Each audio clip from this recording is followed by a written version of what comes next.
અમરેલીમાં એક સાથે 14 સિંહ દેખાયા છે। ધારીના જંગલકાંઠાના ગામમાં 14 સિંહોનું ટોળું વાઘાવડી ગામ નજીક આવી પહોંચ્યું હતું તો 14 સિંહ એક સાથે દેખાયા છે। શિકારની શોધમાં નીકળેલા સિંહો ગામ તરફ આવતા નજરે પડ્યા છે। સિંહોના ટોળાનો આ વિડીયો સોશિયલ મીડિયામાં વાયરલ થઈ રહ્યો છે। તો કોણ કહે છે કે સિંહોના ટોળા ન હોય, પરંતુ અહીંયા એક સાથે 14 સિંહ જોવા મળ્યા છે।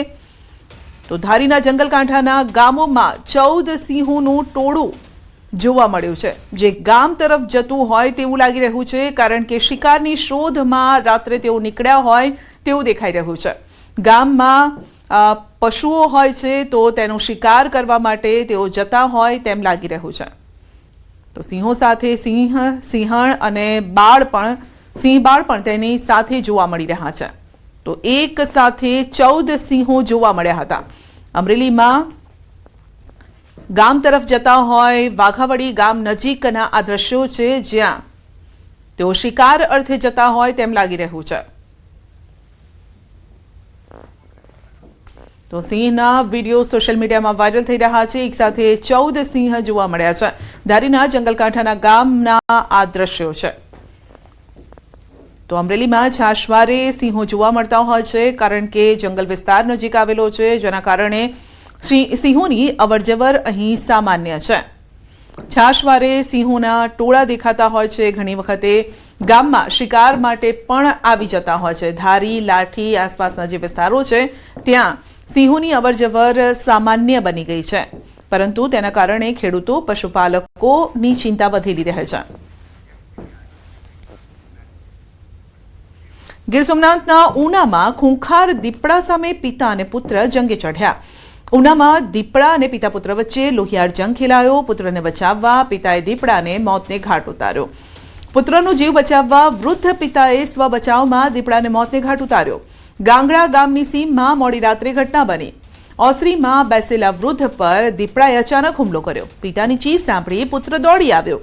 દીપડાએ પુત્ર પર જીવલેણ હુમલો કર્યો તો ફરી પિતાએ પુત્રને બચાવવા માટે તેની સામે જ જંગે ચઢ્યા। ભાલા દાંતરડાથી દીપડા પર પ્રહાર કર્યો। લોહિયાળ જંગ બાદ ઘટના સ્થળે જ દીપડાનું મોત થયું। ઇજાગ્રસ્તોને પહેલા ઉનાની સરકારી, બાદમાં ખાનગી હોસ્પિટલ ખસેડ્યા। દીપડા સીધે મારા પપ્પાને પકડી લીધા। હાથને બાથને પકડે, ઓલું કરવાનું, રટકા મારવાનું। મારો પપ્પાએ આકલ મારી એટલે આમ જાગીને ડાયરેક્ટ હું બહાર ગયો છે। મારા પપ્પાને મેકીને મને સોટી ગયો। એવી રીતે હારી વાર લગી બાપ દીકરાને વારા પ્રતિવારાને પકડતો। જે મારા પપ્પાના હાથમાં કંઈક લાકડી આવી ગઈ છે ને, એ મારી દીપડો પડી ગયો। જાગી ગયો એટલે હું ઊભો થયો ત્યારે મારી સામે આવ્યો તો હું ઊભો છો એટલે મારું બાવડું પકડી લીધું। મેં છોકરાને હાથ કર્યો તો છોકરો આવ્યો તો મને મેકીને એને છૂટ્યો। એમ હારી વાર હાલ્યું એકાબીજાને। હું પકડે, મને પકડે તો હું એને મેકાવાનું, એ મને મેકે તો મેકાવે। જૂનાગઢના રહેણાંક વિસ્તારમાં સિંહોની અવરજવર જોવા મળી। સિંહ પરિવાર શિકાર કરવામાં નિષ્ફળ નીવડ્યો છે। કામદાર સોસાયટી વિસ્તારની આ ઘટના છે। 3 સિંહોએ 2 પશુને નિશાન બનાવ્યા।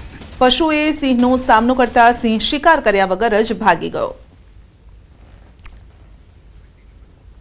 જૂનાગઢમાં રહેણાંક વિસ્તારમાં સિંહના આટાફેરાથી સ્થાનિકોમાં ફફડાટ ફેલાયો છે। શહેરના રાજીવનગર વિસ્તારમાં સિંહણે શિકાર કર્યાનો વિડીયો વાયરલ થયો છે।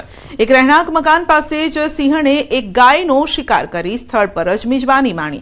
આ બનાવ સમયે ઘરમાં બેસેલા લોકોએ સિંહણના શિકાર કરવાની આ ઘટનાનો નજારો જોયો। અવારનવાર શિકારની શોધમાં સિંહો અહીં આવી ચઢે છે, તો રેવન્યુ વિસ્તાર હોવાથી સિંહોની અવરજવર સામાન્ય છે।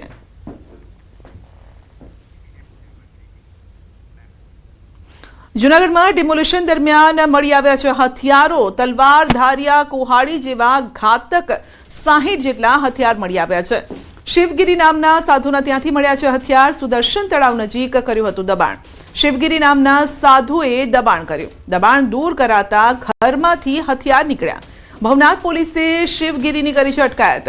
શિવગીરી સામે નોંધાયેલા છે અનેક ગુના। સાધુ શિવગીરી, જયદેવગીરી નો એક દબાણ ધ્યાનમાં આવેલું હતું। આ દબાણ છે એને તોડી પાડવામાં આવેલું છે। આ ઉપરાંત આ વ્યક્તિની ફરિયાદ એવી હતી કે એ આવતા જે ટુરિસ્ટ છે એ બધાને મારે છે, એમના હાથ પગ ભાગી નાખે છે.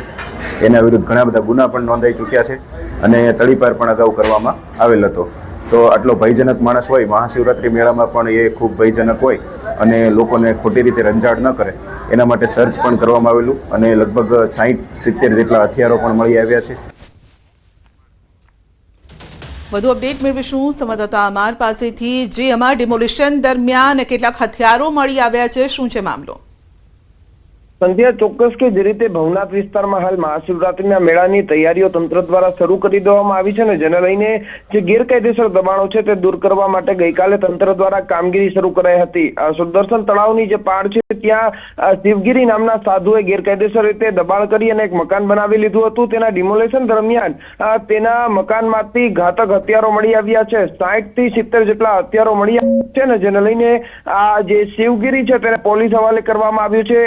ભવનાથ પોલીસે તેની અટકાયત કરી છે અને શિવગીરી સામે આ પહેલા પણ અનેક ગુનાઓ નોંધાયેલા છે. પ્રવાસીઓને હેરાનગતિ કરવામાં આવતા હોવાના પણ કિસ્સાઓ સામે આવે છે જેને લઈને હવે જે પોલીસ દ્વારા છે તે આગળની કાર્યવાહી શરૂ કરાઈ છે. જી આપનો આભાર.